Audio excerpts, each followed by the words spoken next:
Witajcie! W dzisiejszym odcinku będzie się działo. Przewodnik nam opowiada o zwierzątku z pasją, z radością. My robimy wow! I opowiadamy o tym, że takich u nas nie ma.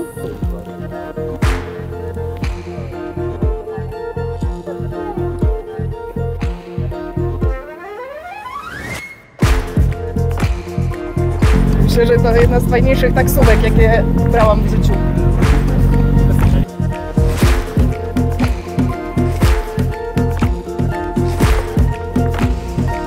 Ale nic nie ma gdzieś, jak już tyle zwierząt widzimy na wycieczce do sklepu. Stoi koło ciebie.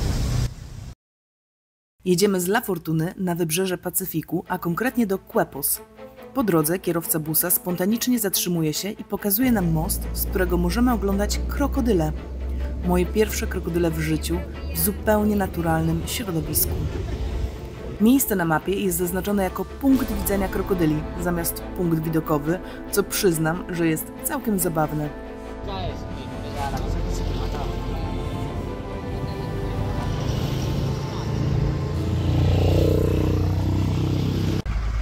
Dotarliśmy do okolic Manuel Antonio, do miejscowości Quepos. Zjedliśmy w sodzie, bo tam jest najtaniej. To jest taki jakby mleczek kostarykański, tradycyjne kostarykańskie danie. I podeszliśmy nad Moszko.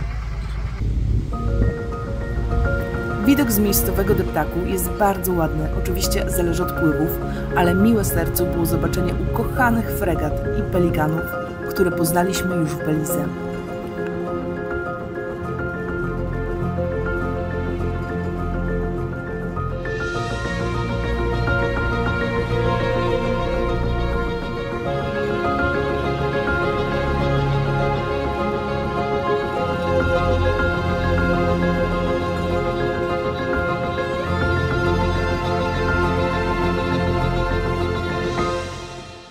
Ale przejdźmy do właściwych przygód. Na początek pojechaliśmy przez lasy palmowe na wycieczkę łodzią po lasach na Morzach Nowych. Już u wejścia tropikalna roślinność dżungli zupełnie mnie zachwyciła. To już 4. miesiąc naszej tropikalnej podróży, więc chociaż kusi mnie, to jednak nie dotykam nawet roślin. No może poza swojskim ananasem. Wiedzieliście, że tak rośnie?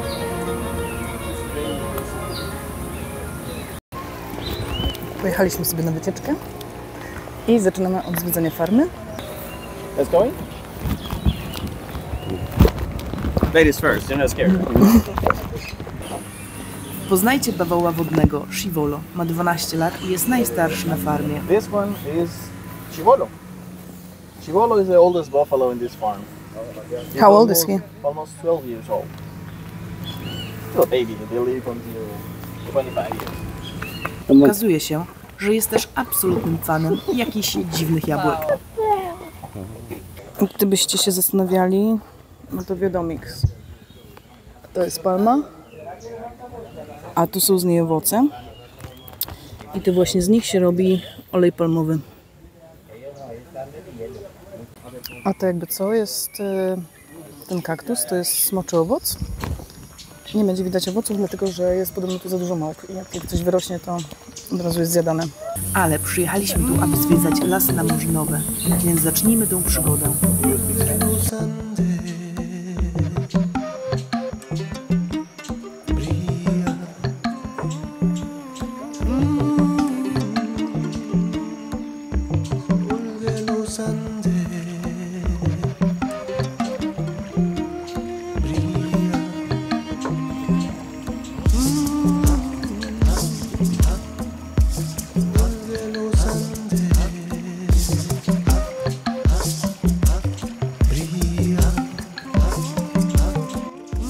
A to są małpe kapucynki. Żyją w lasach, przebywając w górnych partiach drzew w grupie do 40 osobników. Żywią się głównie roślinami i owadami, a także jajami ptaków, jak i młodymi ptakami. Czasem pożywią się również drobnymi ssakami. Są jednymi z nielicznych małp, które potrafią otworzyć kokosy samodzielnie, a także potrafią myć jedzenie w wodzie.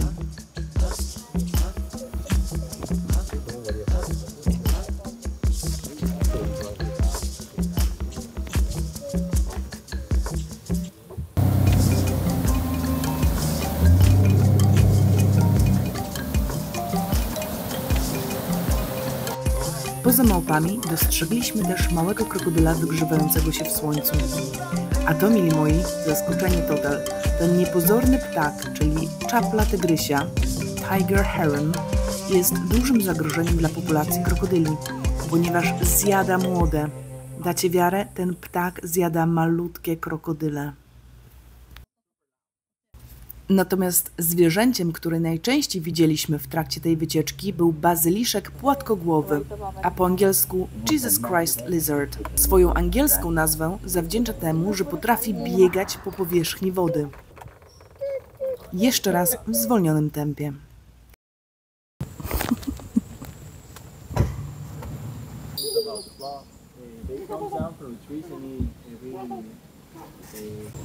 Więc płyniemy sobie tutaj. Widzieliśmy już jednego krokodyla.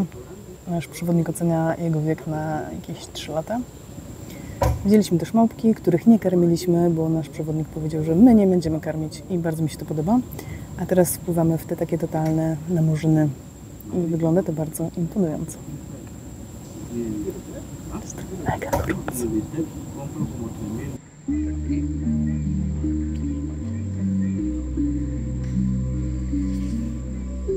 Lasy namurzynowe, czyli mangrowe, tworzone są przez rosnące w bardzo różnym zwarciu krzewy i drzewa.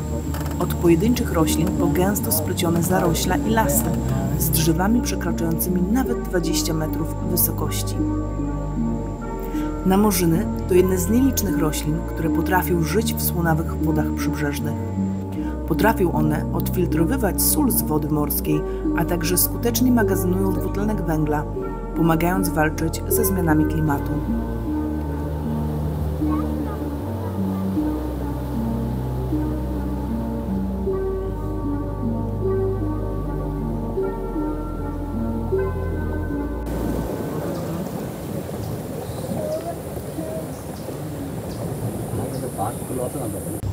Jest to naprawdę fajna wycieczka. Podoba mi się. Płyniemy sobie tymi lasami namurzynowymi. Co jakiś czas wypatrujemy jakieś zwierzątko. Przewodnik nam opowiada o zwierzątku z pasją, z radością. My robimy wow! I opowiadamy o tym, że takich u nas nie ma. I fajnie, płyniemy dalej. Powolutku. Przyroda jest niesamowita. Jest po prostu niesamowita. Spójrzcie na to. Nie jest też zbyt tłoczno. Jest tak, no spokojnie, że jakoś teraz tutaj tak trochę więcej osób, ale w innych częściach jesteśmy przede wszystkim sami. Ja wiem, że te wycieczki są drogie, ale to jest chyba taka rzecz, którą bardzo mi zależy na tym, żeby obhaczyć trochę tej przyrody, zobaczyć, no bo nie wiem, czy wrócę do Kostaryki. Jest naprawdę fajnie. Bardzo polecam takie przepłynięcie się po namurzynowych lasach. Jak będziecie mieć okazję, to jest to fajna wycieczka.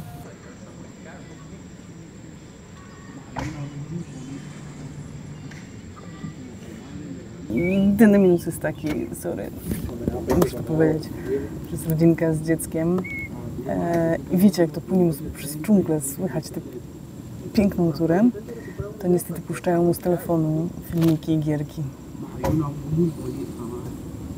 I kumam, ale czemu nie dadzą mu słuchawek?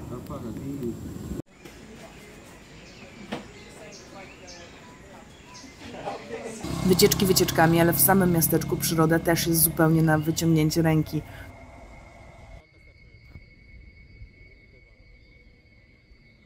Tamta to znaczy na palmie, czy nie? To na palmie? Widzimy także sępy i legwany.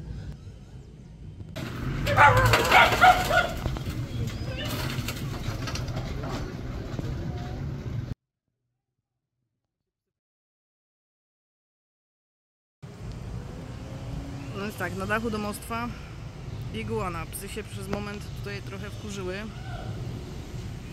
Tych iguan jest dużo więcej w tych liściach. Są też sępy. Ale to wszystko nad ściekiem.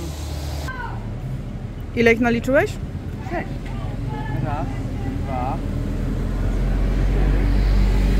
4, 5. Jest 6.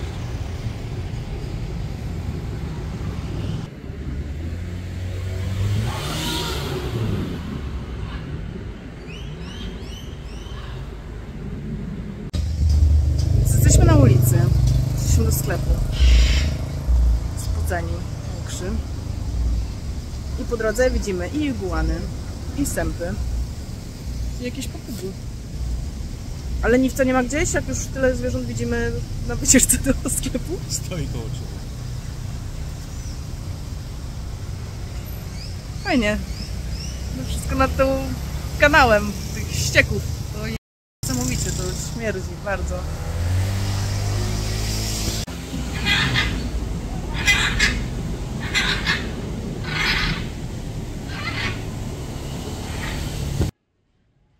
Swoją drogą to nawet u wejścia do naszego hostelu urzędują przepiękne ptaki. A w środku nocy, również przed hostelem, spotykam mrówkojada. Środek nocy nie służy nagrywaniu, ale i tak fantastycznie było go zobaczyć.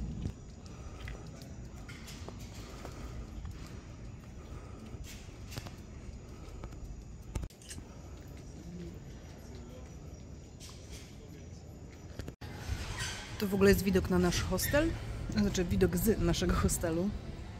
To jest szkoła. Dzieci chodzą 6 godzin dziennie do szkoły, mają albo od 7 rano, albo na popołudnie. To jest jakaś taka przestrzeń niby do pracy i do chillu. Trochę ciemno.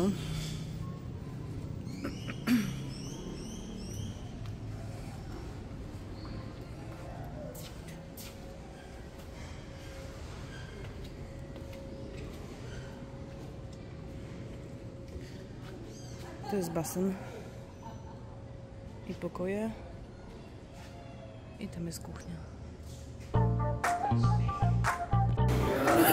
Jest poranek, jest gorąco jak w piekle. Dzisiaj robimy śniadanko z owoców. Kupiliśmy awokado, limonkę, mango, ananasa, banany i jogurt. I spróbujemy zrobić takie trochę smoothie i trochę śniadanko.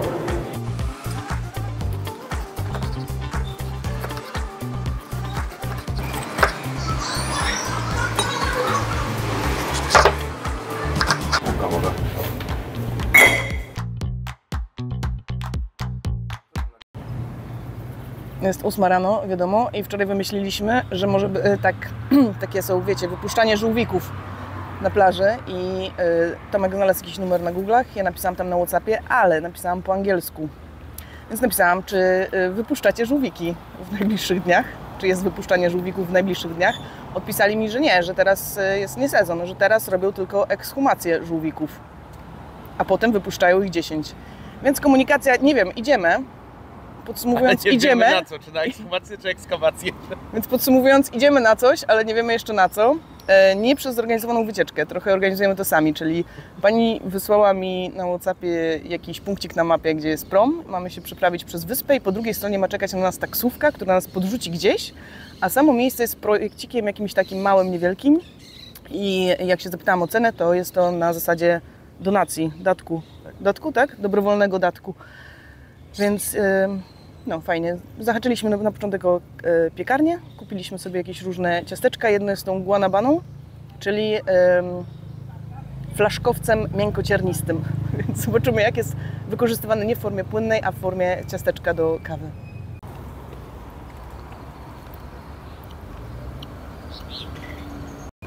W ogóle jeszcze zwróćcie uwagę na naszą stylówę. Obydwoje jesteśmy ubrani w podobnych kolorach. Co więcej, zarówno ta koszula, jak i koszula Tomka to są obydwie koszule mojego świętej pamięci dziadka.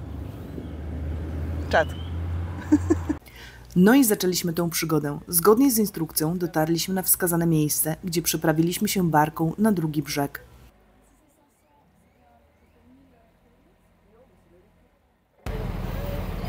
Przepłynęliśmy promem. Po drugiej stronie czekało więcej nas, turystów. Przeprawa kosztowała 500 colones za 2 osoby. No to jedziemy. Tak szybko.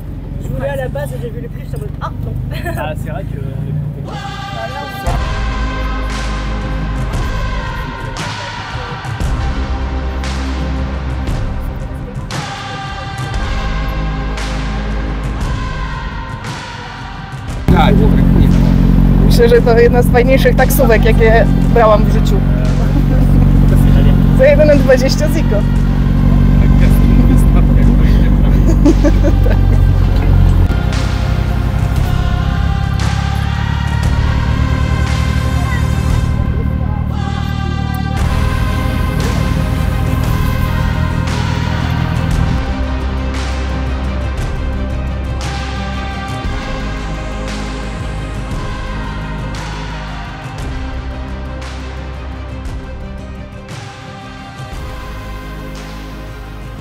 Jazda tym pick-upem trwała około 15 minut i była przekozacką przygodą samą w sobie. A na miejscu czekał na nas Milo i skrzynka z nowonarodzonymi żółwikami.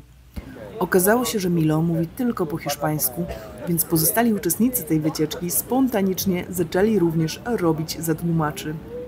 También tenemos este nido que fue recolectado anoche para plantarlo ahora entre todos. We also have those eggs that we will plant tonight. Y así logre reconocer y regresar a esta misma playa. It's very important the turtles across the beach to recognize when he adults the same beach. So they could come back in the sea. Yeah, for come back.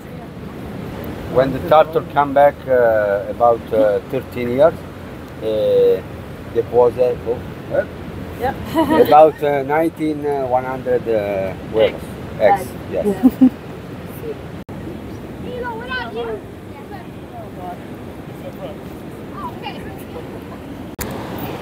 Jeżeli widzicie, daliśmy dzieciom, bo się wykluło tylko 13 żółwików, więc daliśmy dzieciakom skrzyneczkę, żeby to one czyniły honory.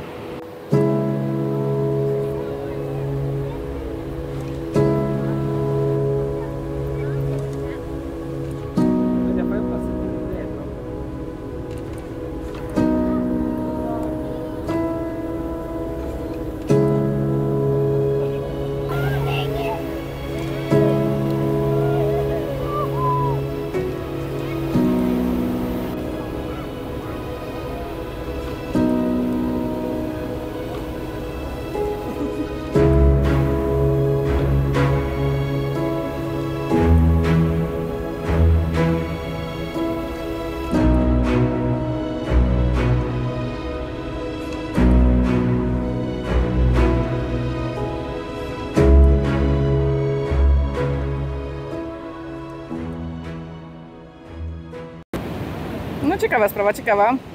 Urodziło się 13 żółwików w nocy i o 4:45 rano, a już o 9 rano przyjechała banda turystów i skrzyneczkę chyc do wody, znaczy do wody, blisko wody, żeby żółwik sam doszedł, bo musi zapamiętać też plażę, ponieważ tak jak tłumaczył Milo, który tutaj pracuje, już za 14 lat muszą wrócić.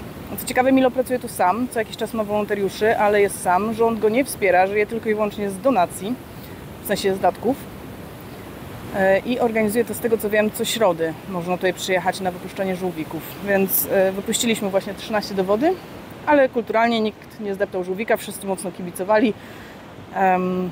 A teraz idziemy sadzić jajka? Nie. Grzebać jajka to ekshumacja. To chyba chodziło o to, że jajka się chowa.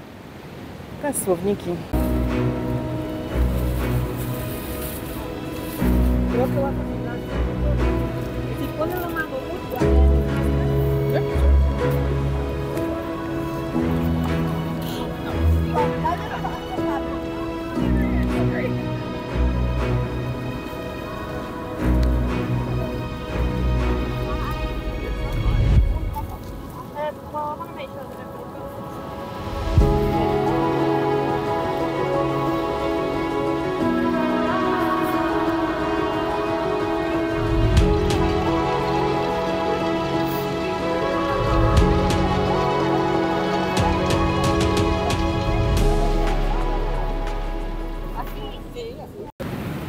Jeżeli też zastanawiacie się, skąd pan ma 2 siatki tych jajek, to z tego co zrozumiałam, to on je kupuje.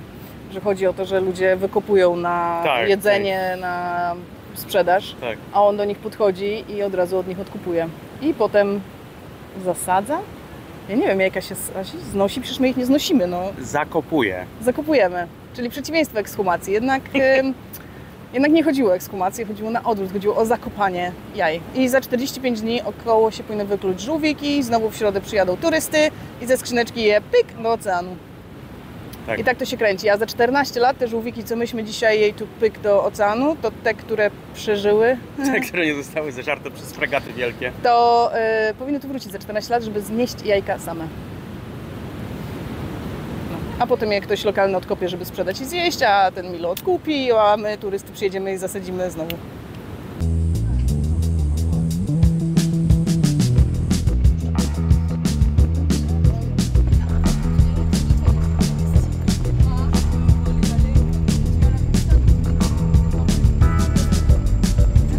Mam nadzieję, że podobał Wam się ten odcinek. Będzie jeszcze jeden z tego miejsca już wkrótce, gdzie przejdziemy się do Parku Narodowego. Zapraszam.